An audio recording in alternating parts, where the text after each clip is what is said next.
Bismillahirrahmanirrahim. Halaman berapa?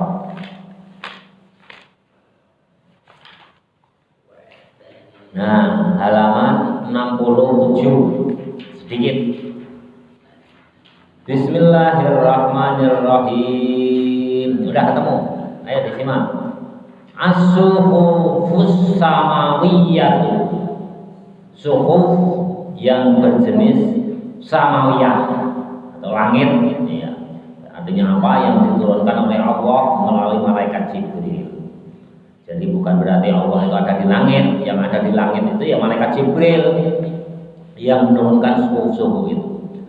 Qala nadzimu, berkata ahli nadzuman rahimahullahu, semoga Allah merahmati kepada ahli nadzuman yang Syekh Marzuki itu. Wasuhuful khalili, dan adapun lembaran, suhuf itu lembaran. Wasuhuful khalili, dan suhufnya. Khalil itu siapa? Sebutan siapa? Kalau kalimullah siapa? Nabi Musa. Kalau Khalilullah Nabi Ibrahim. Khalil itu artinya kasih sayang, ya, kesayangan. Kalau kalimullah itu yang diajak bicara oleh Allah. Khalilullah itu kenapa? Nabi Ibrahim. Ya ini namanya berupa syair, nagoman, puisi ya bebas. Nggak usah disebut Nabi Ibrahim, disebut nama kesayangannya ya Khalil. Ya, itu berarti Nabi Ibrahim. Wa suhufil khalili, dan suhufnya Nabi Ibrahim. Wal kalimi, dan suhufnya Nabi Musa. Fiha, di dalam suhuf tadi, kalamul hakami, kalamun perkataan hakami, firman, kalamun firman Allah, al hakami, yang bijaksana, yang al hakami, yang maha bijaksana, al alimi, yang maha mengetahui. Nah ini terakhir yang diajarkan oleh Nabi Muhammad kepada Syekh Marzuki. Marzuki tulis itu, susun itu, didikte oleh Nabi Muhammad itu di mimpinya itu, Nadzuman 1 sampai 26. Nah, ini yang terakhir ini langsung dari Nabi Muhammad. Begitu bangun langsung ditulis oleh Syekh Marzuki. Nah, ini kok sedikit. Nah, lantas yang ke 27 sampai terakhir itu ditambahkan oleh Syekh Marzuki. Al-mufradatu, adapun mufradatnya suhufun. Suhuf itu bentuk jamak, jam'un bentuk jamak dari sohifah. Al-khalilu artinya Sayyidina Ibrahim alaihissalam. Al-kalimu artinya siapa? Sayyidina Musa alaihissalam. Al-hakamu bi fathi wasfihi. Hakam dibaca hakam juga boleh, hakim juga boleh. Tapi di sini maksudnya dibaca hakam, makanya diberi penjelasan bi fathi wasfihi, dibaca fathah di tengah-tengahnya. Yang paling tengah hurufnya hakam itu ya kaf, makanya tidak boleh dibaca hakim. Nah, kalau hakam itu penuh hukum, ya, ya. Hakim itu, hakam itu yang bijaksana. Kalau hakim itu hukum-hukum. Kalau hakim bijaksana, hakam itu yang penuh bijaksana. Ail hakim artinya yang bijaksana. Alladzi la maradda yang tidak ada yang menentang. Jadi Allah itu tidak ada yang menentang. Li qadaihi, atas qadanya Allah, ya, atas qadanya Allah itu tidak ada yang menentang. Satupun orang tidak ada yang bisa menentang. Wala mu'aqqaba, dan tidak ada yang bisa melawan. Li hukmihi, atas hukumnya qada. Jadi qada itu kan nggak ada yang bisa menentang, nggak ada yang bisa melawan. Kita ya, misalkan siapa namanya Rafa, mana yang nama Rafa mana? Ini Rafa ini dilahirkan laki-laki, ya. Memang bisa minta dulu. Ya Allah, saya jangan kamu lahirkan sebagai laki-laki, ya Allah perempuan aja, minta kepada Allah. Nggak bisa, jadi kodok ketentuan Allah itu tidak ada yang bisa melawan, tidak ada yang bisa menentang. Misalkan Rafa itu minta ke Allah itu masih di rahim, ya Allah saya jangan kau lahirkan sebagai laki-laki, lahirkan sebagai bencong aja, biar alat kelamin saya dua. Ya, kadang-kadang pakai si burungnya, kadang-kadang dipakai yang lain, nggak bisa. Ya, tetap aja Rafa udah filauhin mahfud itu dari zaman dulu Nabi Adam keluar dari surga itu udah ditulis bahwa nanti di dusun anu, di kampung anu, di kelurahan anu akan lahir seorang laki-laki jam sekian di rumah sakit anu, nanti namanya Rafa. Itu udah ditulis di lauhin mahfud. Ya, nggak bisa menentang, nggak ada yang bisa melawan. Itu namanya qadha. Kalau takdir bisa dirubah nggak? Ada ya, kalau qadha itu ketentuan yang sudah tidak bisa dirubah. Tapi kalau takdir itu ada yang bisa dirubah. Kalau kalian ditakdirkan lahir sebagai laki-laki, ya itu nggak bisa dirubah. Tapi ada juga takdir yang bisa dirubah, yang tadinya bodoh ditakdirkan bodoh. Kalau rajin nanti Allah akan merubah. Makanya ada dalil innallaha la yughayyiru ma biqaumin hatta yughayyiru ma bi anfusihim. Ya, itu bisa dirubah, itu namanya takdir mu'allaq. Takdir yang oleh Allah itu masih digantung. Tergantung kalian. Mau jadi orang pintar enggak? Kalau mau jadi orang pintar jangan ngantuan. Mau jadi orang kaya enggak? Kalau mau jadi orang kaya ya jangan jadi orang yang pemalas. Itu bisa kita rubah. Malas, rajin, ngantuan enggak. Itu kan bisa kita usahakan. Ya. Itu namanya takdir mu'allaq. Jadi takdir itu ada yang bisa kita rubah, ada yang tidak. Tapi kalau qadha, nah, itu yang sudah terjadi, itu namanya qadha. Sampai dari anak-anak sampai tua kok bodoh terus, ya berarti itu takdirnya udah gak bisa dirubah, itu udah jadi qadha, udah terjadi. Jadi kalau takdir itu ada yang belum terjadi, kematian. Kalian punya takdir mati kan? Punya, ya takdir itu belum terjadi.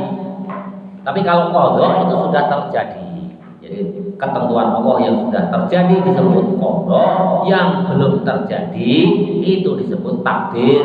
Nah, takdirnya kalian qadhi kaya atau miskin itu kan belum terjadi. Sekarang masih anak-anak, masih diusahakan.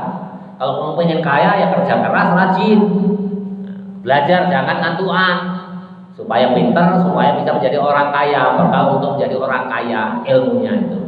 Nah, itu takdir itu belum terjadi. Ya. Begitu terjadi itu menjadi qadha Allah, ketentuan Allah. Jadi tidak ada yang bisa melawan qadha Allah. Kalau takdir masih bisa kita rubah, ya. masih bisa kita lawan. Ya. Wow, saya kok sekarang masih bodoh, saya lawan itu kebodohan saya itu. Saya harus rajin belajar. Kayak Ibnu Hajar Al-Haytami, ya buruan kalau Bapak jelaskan itu. Asyarhu penjelasannya, yajibu ala kulli mukallafin, yajibu wajib ala kulli mukallafin atas orang yang sudah terkena hukum Islam. Mukallaf itu orang yang sudah terkena hukum Islam. Artinya apa? Yang laki-laki sudah mimpi basah keluar air mani, yang perempuan sudah haid. Itu yang paling ringkas kan itu, atau udah umur 15 tahun ya, walaupun belum haid, belum mimpi keluar air mani. Kalau sudah umur 15 tahun itu berarti sudah mukallaf. Annahu hasbunya wa anzala telah menurunkan suhufan beberapa suhuf, beberapa lembar ala Sayyidina Ibrahim, kepada Sayyidina Ibrahim alaihi salam, wa anzala dan Allah telah menurunkan suhufan banyak lembaran qabla Taurat, sebelum kitab Taurat, ala Sayyidina Musa kepada Sayyidina Musa alaihi salam. Jadi antara suhufnya Nabi Musa dengan kitab Tauratnya Nabi Musa itu lebih dulu diturunkan lembarannya, suhufnya kepada Nabi Musa. Jadi Nabi Musa itu diberikan lembaran dulu, suhuf dulu, baru diturunkan, diberikan kitab Taurat. Kalau Nabi Ibrahim tidak diberikan kitab, tapi hanya suhuf. Makanya ada dalilnya, itu di surat apa itu? Al-Alam. Suhuf Ibrahim wa Musa. Nah, kalau kalian dengar itu, jawab alaihi wassalam. Walaupun itu dalam sholat, tapi nggak usah dilesankan dalam hati aja. Kalau tidak dalam sholat ya jangan sama. Kalau Nabi Muhammad kan sallallahu alaihi wasallam. Kalau Nabi Ibrahim, Nabi Musa atau Nabi yang lainnya itu alaihi salam. Tapi kalau sekaligus disebut berdua, sebagaimana di surat Al-A'la ya kalau nggak salah. Suhuf Ibrahim wa Musa, kalian menjawab alaihi salam karena berdua. Walaupun dalam sholat, tapi nggak usah dilesankan, dalam hati saja. Ini Bapak dalam hal ini pernah berdebat dengan seorang khotib yang pas Idul Fitri. Karena apa? Dalam khotbahnya itu bid'ah yang disebutkan. Wah, begitu turun dari mimbar, Bapak ajak diskusi. Ustaz, maaf jangan pulang dulu. Diskusi dengan saya kaitannya dengan khotbah yang Ustaz sampaikan tadi. Katanya nggak boleh kalau dalam kalau dalam sholat, ya, terus akhirnya saya tanya kalau dalam hati, ya tetap nggak boleh. Itu kan kita sholat harus khusyuk. Ya, seandainya kita sedang sholat ya di depan rumah itu atau di samping masjid ada tukang bakso yang lewat ting ting ting ting ting, kita boleh mendengarkan nggak? Kedengaran nggak oleh orang kita yang normal? Ya kedengeran, ya sama itu dalam hati. Kedengeran itu ya dalam hati, sama. Kalau dengerin bakso lewat boleh, kenapa? Menjawab yang dalam hati nggak boleh. Bedanya apa? Nggak bisa jawab beliau. Ya, perintahnya kalau kepada Nabi kan jawabnya alaihi salam. Kita kan mendengar suara suhuf Ibrahim wa Musa. Kenapa nggak boleh?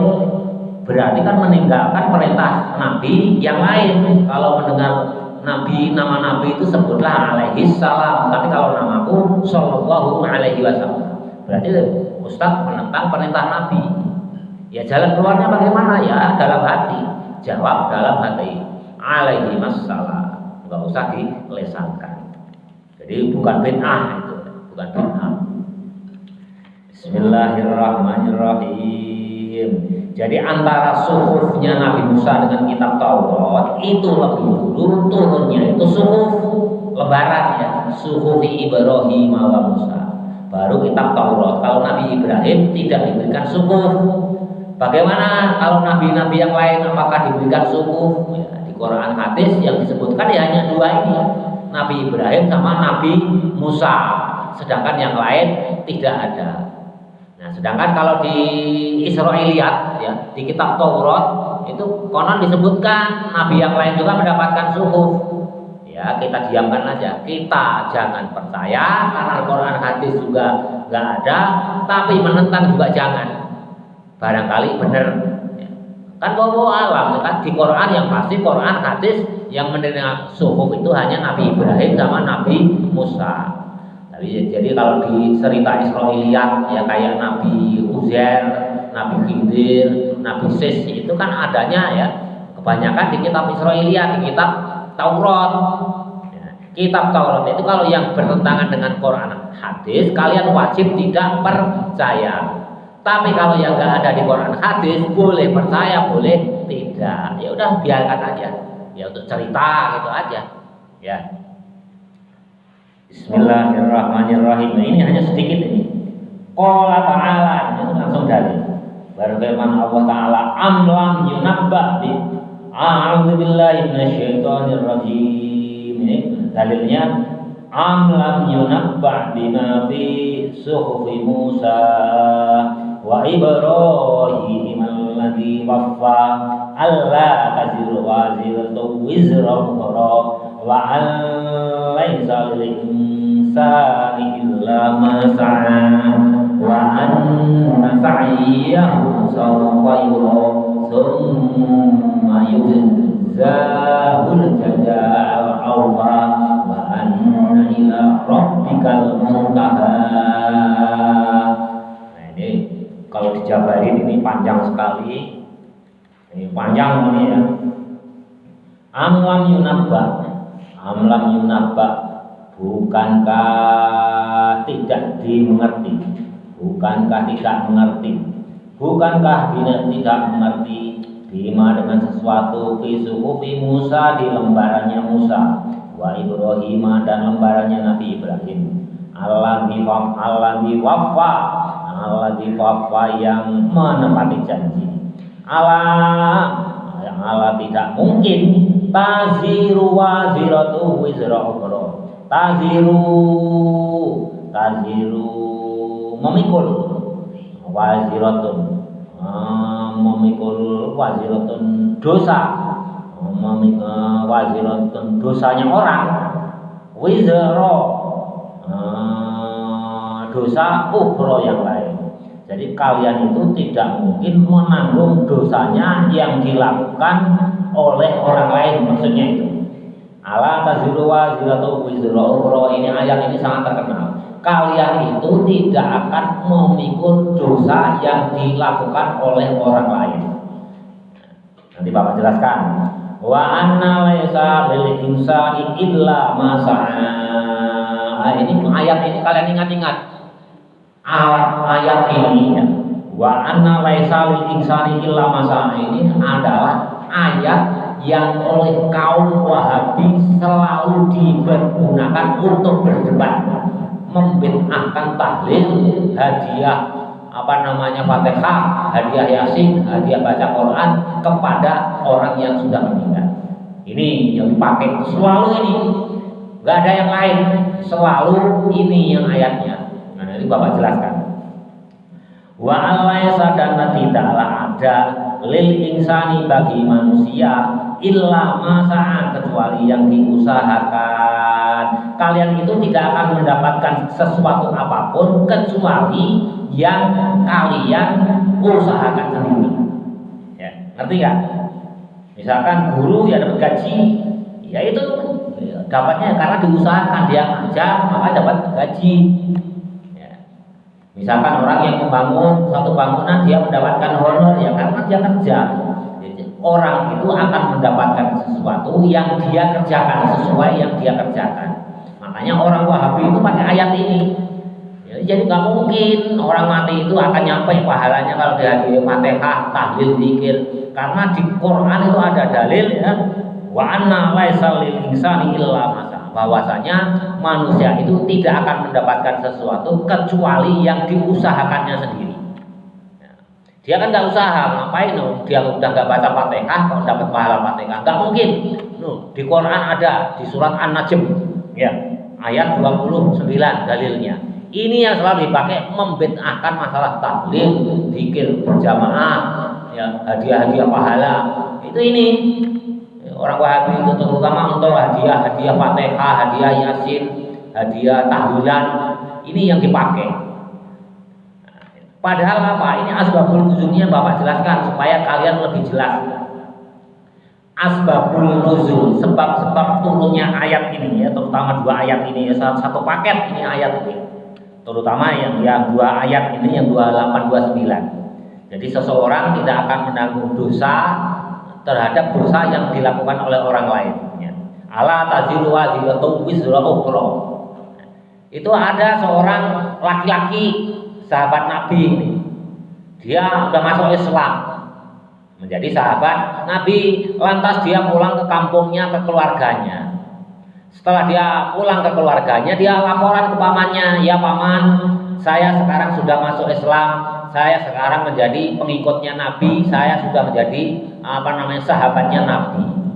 Nah, pamannya ini masih kafir, protes pada keponakannya yang masuk Islam. Nah, keponakanku, kamu itu gimana sih? Leluhur kita itu ya agamanya yang benar. Kamu jangan terpengaruh oleh Muhammad. Muhammad itu ahli sihir. Udah kembali lagi ke agama nenek moyang kita. Ayo bareng-bareng sama paman. Kata pamannya begitu. Lantas keponakannya ini menjawab, enggak paman, saya tetap mau mengikut ajarannya Nabiullah Muhammad Sallallahu Alaihi Wasallam apapun resikonya. Lantas pamannya menjawab lagi, udah kalau gitu, yang benar itu tetap agama nenek moyangku. Toh seandainya nanti yang benar itu agama Muhammad, nanti dosa saya tanggung. Udahlah, nanti di akhirat dosa saya tanggung. Kamu yang masuk surga, saya yang masuk neraka. Yang penting kamu keluar dari agama Muhammad. Nanti seandainya yang benar agamanya Muhammad, dosa kamu itu paman yang tanggung.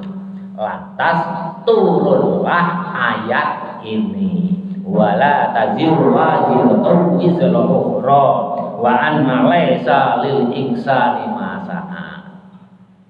Ini apa? Kasusnya beda. Kalau hadiah Fatihah, hadiah Yasin, tahlilan, doa, itu kan sesama Islam. Kita dengan leluhur kita, dengan bapak kita, dengan nenek kita, dengan kakek kita, dengan ibu kita, kita Islam, leluhur kita juga Islam. Itu satu paket, satu alamat, pasti nyampe. Sedangkan yang terjadi ini kan antara orang kafir dengan orang Islam. Ya, pamannya ini orang kafir, keponakannya orang Islam. Maka turunlah ayat bahwa pamanmu itu tidak akan bisa menanggung dosamu. Nah, kalau kamu lanat ya buat maksiat, kamu tetap masuk neraka, pamanmu juga masuk neraka, nggak bisa.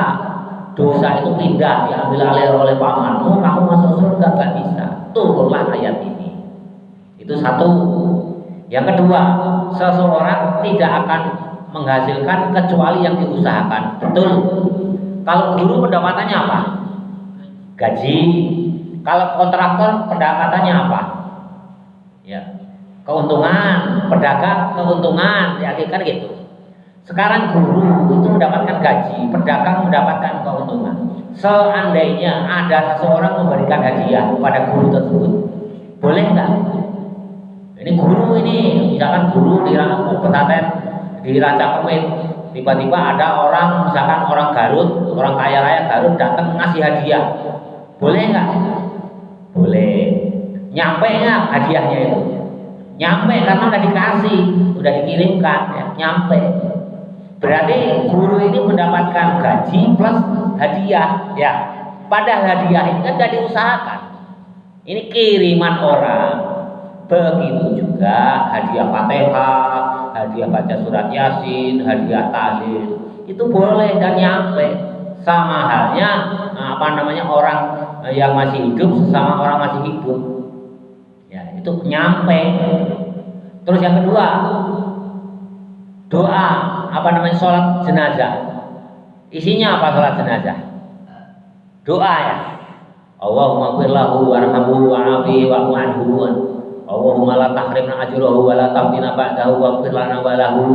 Itu kan mendoakan si mayit. Apa bedanya ya? Apa bedanya? Ya Allah, tujuannya apa sih mendoakan itu? Supaya si mayit, si ahli kubur itu terbebas dari siksa neraka, mendapatkan kenikmatan hidup di alam kubur. Nah, itu perintah. Sholat jenazah itu perintah, malah hukumnya fardhu kifayah.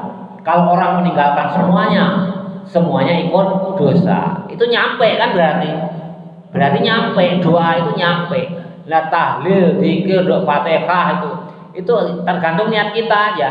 Makanya kalau kalian yang dapat pahala kan orang yang masih hidup. Kalian baca Fatihah, yang dapat pahala siapa? Kan kalian kan yang baca kan. Saya dapat hadiah ini, lantas hadiah ini saya kirimkan untuk almarhum kakek saya yang ada di Makkah. Boleh, jumhur ulama semua berpendapat boleh. Ulama salaf itu berpendapat boleh. Bahkan Ibnu Taimiyah, Ibnu Jauzi itu tokoh sesepuhnya Wahabi. Mazhab Wahabi itu kan dimulai dari Ibnu Taimiyah. Jadi kitab-kitabnya itu yang pegangannya itu ya pegangan Ibnu Taimiyah. Itu bisa nyampe. Tapi oleh ulama-ulama Wahabi generasi akhir itu dipelintir, ditutupi itu. Itu jelas. Ibnu Taimiyah itu dalam kitabnya itu tahlilan itu pahalanya nyampe kepada si mayit di alam kubur. Padahal mazhab Wahabi itu pegangan utamanya ya kitab-kitabnya Ibnu Taimiyah dan Ibnu Jauzi. Tapi mereka mengingkari karena apa? Ya ada kepentingan unsur kepentingan politik. Jelas ya, makanya ini Bapak jelaskan panjang lebar supaya kalian tetap istiqomah di Ahlussunnah wal Jamaah yang notabene ya di lingkungan Indonesia ini ya wadahnya ya kalau paham kita, paham Bapak itu ya terwakili oleh organisasi NU Nahdlatul Ulama, ahli tahlilan. Ya kalau mau anak lahir diadani, orang mati masuk kubur diadani, enggak apa-apa. Itu furuniyah. Nah, saudara kita Muhammadiyah enggak ya enggak apa-apa, masing-masing furuniyah itu beda enggak masalah. Madhab 4 itu imam besar semua antara guru Imam Syafi'i dengan Imam Malik juga berbeda pendapat, berbeda paham, ya, berbeda cara ibadah dalam hal furu nggak masalah. Memang itulah keleluasan Islam. Jadi kalau perbedaan pendapat itu jangan saling menyalahkan, kecuali orang tersebut menyalahkan kita. Kenapa Bapak keras Wahabi? Ya mereka membid'ahkan kita kok, menyesatkan kita, kadang-kadang mengkafirkan kita, ya kita lawan. Tapi kalau mereka misalkan pendapatnya beda dengan kita, mereka tidak menyerang kita, ya kita nggak boleh menyerang. Kita sesama Islam saling menguatkan, gotong royong untuk demi kemajuan Islam. Harusnya begitu. Jangan seperti di Syria ya, sekarang Damaskus ini Bapak sering ya. Sekarang perang Syiah Alawi yang kemarin berkuasa ya. Sekarang yang menumbangkan itu golongan Ahlussunnah wal Jamaah yang dulu dicap teroris, sekarang berkuasa. Ya, nah, sekarang berpuasa di sana banyak main, ya itulah orang Arab. Kalau kita fanatik itu pasti terjadi perpecahan. Udahlah itu di mana tempat? Di Syria juga gitu, ya di Turki Utsmani dulu pecahnya karena fanatik. Nah, kemarin itu antara Pakistan dengan Afghanistan saling serang karena apa? Fanatik.